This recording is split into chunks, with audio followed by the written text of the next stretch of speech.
Welcome back to Boys of Film. I am your host, Phil Marriott. My co-host is sat just beside me. Well, he's not really, but it feels like he is. You're in the room, Sean. It's like Schrodinger's cat. Am I here? Am I not here? So if you like movies and TV shows, this is your channel, so don't forget to subscribe. We've got plenty of reviews coming up for the BFI London Film Festival, which is where we are at the moment. Of course, not physically there. We have been there. But we're talking about a film that's in the programme this year for 2022. It's called Inland, written and directed, and I hope I get the pronunciation right, by Fridtjof Ryder, who is a 22-year-old filmmaker. A modern tale that explores the fractured identity of a young man after the mysterious disappearance of his mother. It stars someone who we both like, Sean, and that is Mark Rylance.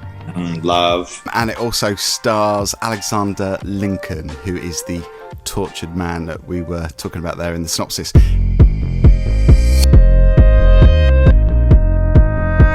How would you sum up the film? I was told, I think it was on the BFI website, they said it had David Lynch elements. Wasn't getting that at all. Were you getting that? I can understand why. I'm probably going to get asked again today, aren't I, Phil? I can just feel an act coming on. It would have been the first time. We'll have a bit of drama.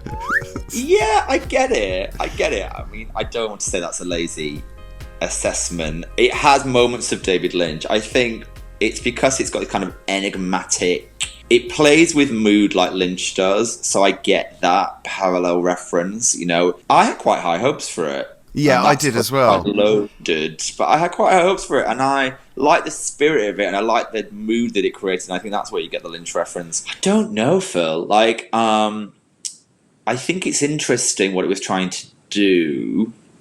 And I love Mark Rylance. Yeah, he's great. I feel like I've seen this Mark Rylance character before, though. It was made on a micro budget, and that's not necessarily a bad thing. It creates a mood. It's set in Gloucestershire, and I think that's where the director comes from as well. I think he lives there. There's a scene, I'm just thinking about whether I'm being overly critical of that Lynch reference. There's a scene where they go to a club which is very like red velvet and statues, and as we know, Lynch uses red velvet curtains as a zone between two worlds, or the dream world and the normal world. I don't know. I think I did struggle with this film, I have to say. I did as well. I found it hard work.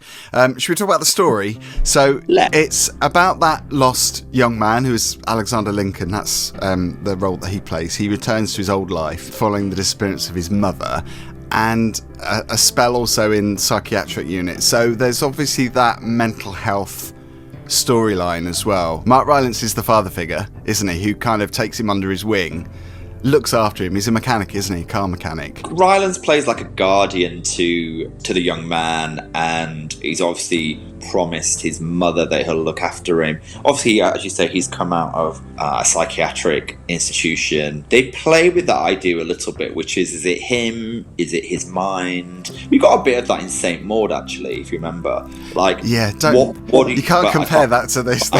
There's two things. Please don't compare. The modern folklore thing, I suppose, is... There's a folklore element to it, which I liked, and that was moody and you know, it felt interesting. There are these scenes where they go to this kind of enigmatic club where you're thinking, is this in his mind? Is this the way it really is? And I don't know. So all of those things I liked. It had kind of a spooky, witchy, folklore-esque vibe, which I'm into. I just felt like it fizzled a bit.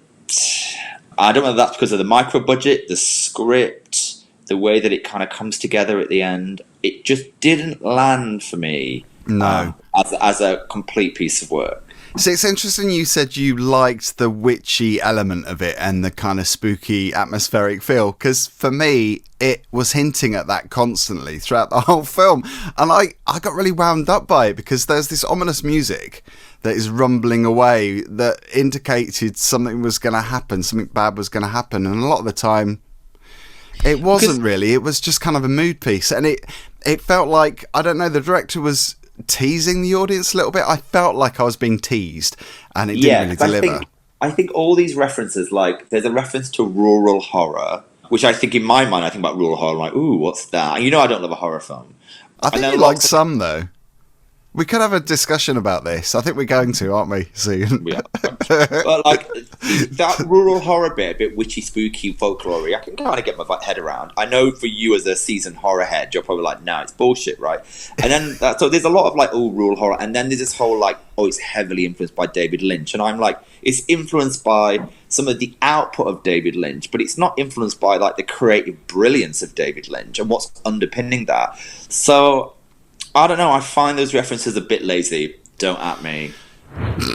I think it's going to happen. So the mood is downbeat, and I'm all over a film that has a downbeat mood. It's just like films that promise that constantly, like this one did, and don't really deliver the goods, just wind me up. And I didn't really want to slate this film completely, because I know that the director is, I mean, he's relatively young. I mean, 22 for a filmmaker to come up with a piece like this, which I think is, in a lot of ways, is quite a confident film. A feature, obviously, being shown at the London Film Festival. I mean, that's no mean feat, is it, for someone who's in their early 20s?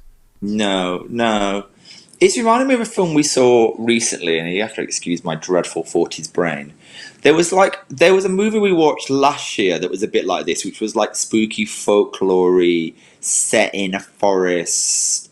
I can't recall it. You might be able to remember it better. But it was all a bit like foresty, spooky. That's so many horror films, though, isn't it? I mean, take your pick. But that's the problem. Like, a bit foresty, spooky. It'll come to me at some point, and we'll put it in the comments. But it had hints of that, and I'm not sure we loved that either, Phil. No, I think it might be a genre that's getting a bit, heavily worn out. Yeah, exactly. It's like people always reference elevated horror. It seems to be the term that everybody is using at the moment, and I guess a lot of people might say that this is bordering on that. But I mean, the plot itself, the story just made me scratch my head for the wrong reasons. It wasn't like, a puzzle that I had to try and work out. By the end of it, I just felt exhausted. And when that final scene came in, I was like, okay, right, yeah. Yeah, not sure about it. Yeah, I really want to give it credit where credit's due, but I'm struggling a bit, if I'm honest. So Mark Rylance, we both love him. I thought, and I don't think it's his fault entirely, I thought his character was a bit of a caricature. I said to you, I think when we spoke about this in person, it reminded me a little bit, obviously not the same, of the theatre role that he played in Jerusalem. So it had a spirit of Mark Rylance, and it's kind of the Mark Rylance I wanted, but it might have been a bit painted by numbers. A bit ragged, a bit rough around the edges, but quite playful. I mean, quite an interesting character. Or the way he portrayed the character was quite interesting. I thought always brilliantly done. He's great. I'm just not sure whether it landed how I wanted it to land, or maybe it was just I don't know. I'm not going to say it. Did you get Alexander Lincoln's tortured portrayal? Yes, I did get his torture portrayal. I mean, he kept a lot in, didn't he? Quiet, silent types, right? Yeah. So when you're one of those quiet, silent types, you have to let a lot of physicality in the role and expression come through, especially when you're slightly tortured. Well, I was at the end of it. I know, bonkers. Final verdict then for Inland. It's bizarre, isn't it? Because so many people are, they're talking about this film at the moment, and it's a bit of a hot ticket for the London Film Festival. Yeah, that's what I thought. It's getting quite a lot of noise. Not for me though. I'm giving it 2 stars. Yeah, 2 for me as well. It's getting a hard 2 stars, unfortunately, for me. Yeah, what a shame. It was a disappointment. Yeah, it was a disappointment. Because I think it had quite a lot of good ingredients. It was just the cooking of the dish just to turn out how it should have. Your thoughts below, please, in the comment section down below. Don't forget to like and subscribe. Sean, always fabulous to see you. We've got a lot more to do. We've got a lot more films to review this year. I'm excited about. There's some really great stuff coming up. I think, Phil, we've got like a day coming up where we're just going to live in the cinema. Yeah, take your sleeping bag and your flask of hot tea. Yeah, I'm like got a pot noodle and a sleeping bag. Keeping it classy again.